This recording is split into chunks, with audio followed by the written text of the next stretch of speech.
पर्यटन मंत्री हिसाब रे एई वर्षरे केते अमेरिका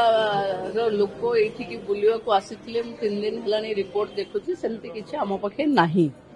आम पखे अमेरिका रो आसुथिबा पर्यटक मानकर संख्या नेग्लिजिबल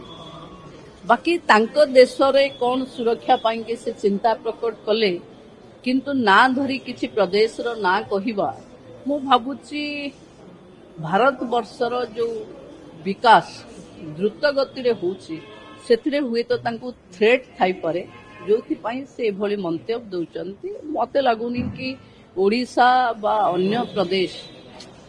एभली स्थिति रे अछि कि गोटे राज्य देश परमिशन आनी पर्यटक माने आसीबे बाकी से तांको देश को चलेवा पई जहां नियम तैयारी करिवे तांको देशर नागरिक माने मानिबे आम राज्य पई चिंता मोहन सरकार करूचंती एवं देश सुरक्षित नरेंद्र मोदी हाथ में अच्छी।